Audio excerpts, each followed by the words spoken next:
Hey, another motorcyclist. Wow, he had his beard in like a ponytail. What does it mean when there's like when you have a ponytail hanging off the front of your face? What does that mean? What is that called?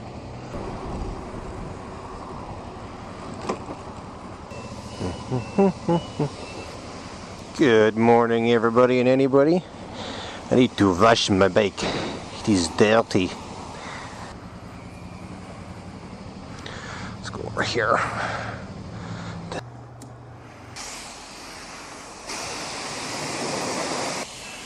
My pants are dirty too.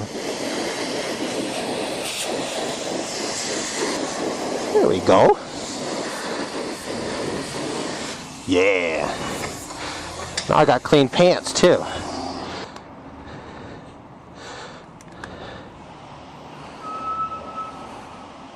Oh, come on! Oh, there we go.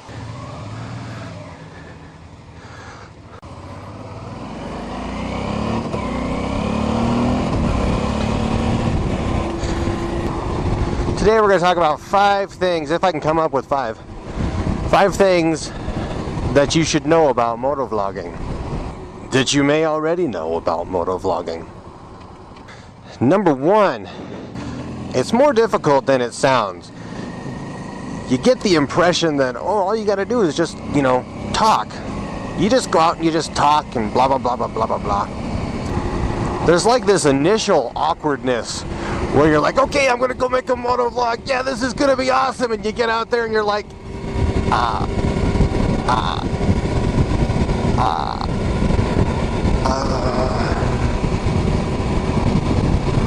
this is awkward.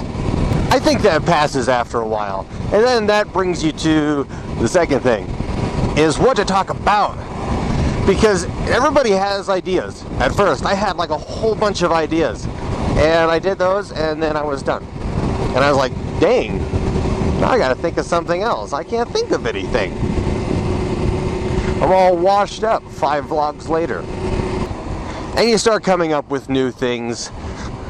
It's just, you don't have a stockpile of them like you do when you don't have a camera and you want to do some motovlogs. You're like, oh, I could talk about this and that and this and that and this and that. And then you talk about this and that and this and that, and then you're like, what do I talk about next?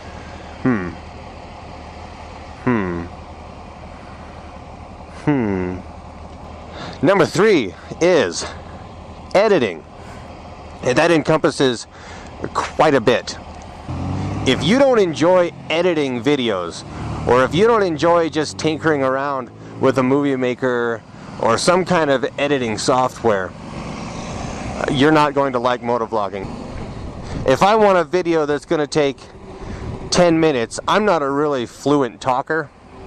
So if I want a 10-minute video, I need like a half hour's worth of footage. And going through a half hour's worth of footage does not take a half hour. Going through a half hour of footage takes about at least 2 hours, because you're watching it about 4 times, at least. I think the more efficient of a yacker you are, the less editing you're going to have to do. You have less pauses, you have less editing to just take out. You can just basically cut the beginning, cut the end, and throw your intro on there, throw your outro on there, and you're done.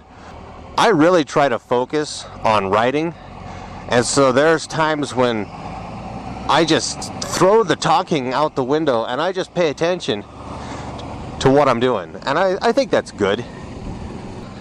Another thing that I would say you should be prepared for is criticism. That's going to be number 4. Criticism, I haven't really gotten a lot of criticism yet, and I don't really care much about what somebody else thinks. I'll always consider what somebody else has to say. I don't just throw their opinion out the window, but I don't rely very heavily on someone else's opinion. There's been times when I've had my opinion and my opinion has been wrong, and I change it because somebody, gives me some criticism. But it's something you should be prepared for, especially on YouTube, because people are a little bit more brutal online than they are face to face. They'll be quick to tell you, you suck. Now, like I said, I haven't actually dealt with that very much. Well, I actually haven't dealt with that at all yet, but I'm sure that I will. I did watch a video on how to deal with criticism and stuff, which I think was pretty helpful. It made me feel like I was a bit more prepared for it. We'll get to number 5 in a second. I gotta go buy stuff. Okay, and the 5th thing about motovlogging that I think a person should know. Something difficult to do is to try to come up with something that's new and different and exciting. I'm always trying to think of something new and exciting and fun. At the moment, one thing that I do, because I live in Montana, is Montana Moto. I consider that to be kind of something that's a little unique that I have access to, because not everybody has access to that. If you haven't watched it yet, you can watch the first Montana Moto that I did. It's not exactly the way that I want it to be. I'd like to just put a little bit more time into it, I guess.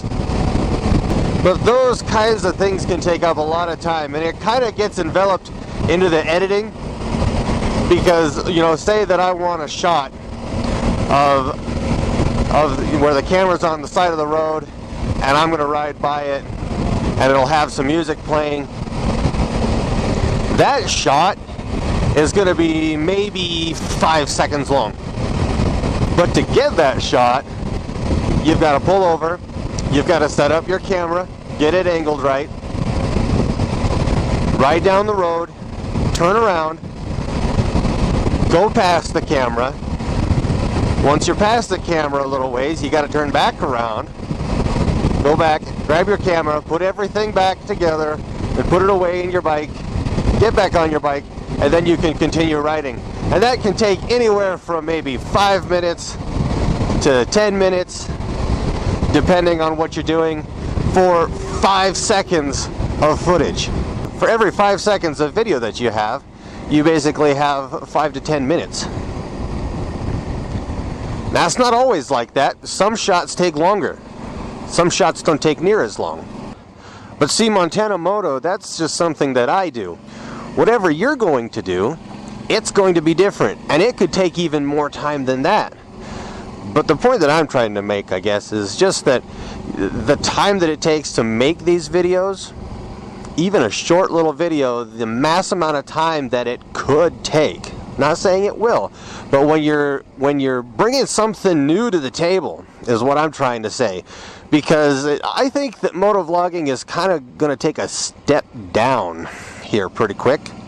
The same old riding down the road and talking about how somebody ran a red light or pulled out in front of you, and so you go and you yell at them like life just isn't fair because you've only got 2 wheels.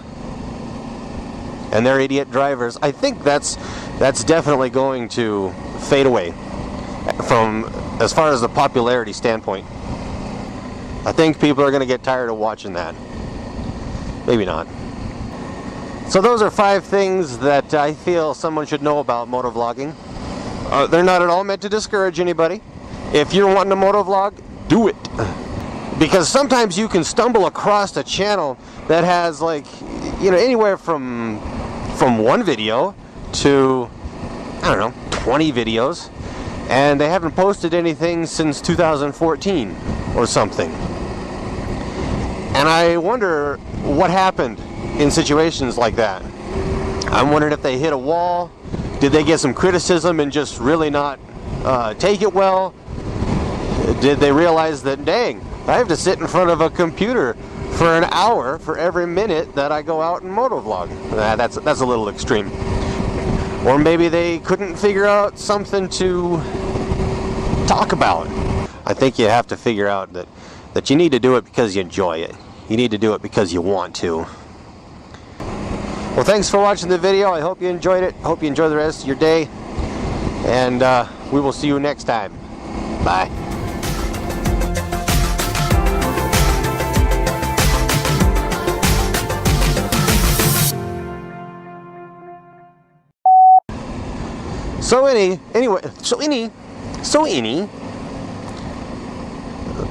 That's up for interpretation. That means whatever you want it to. So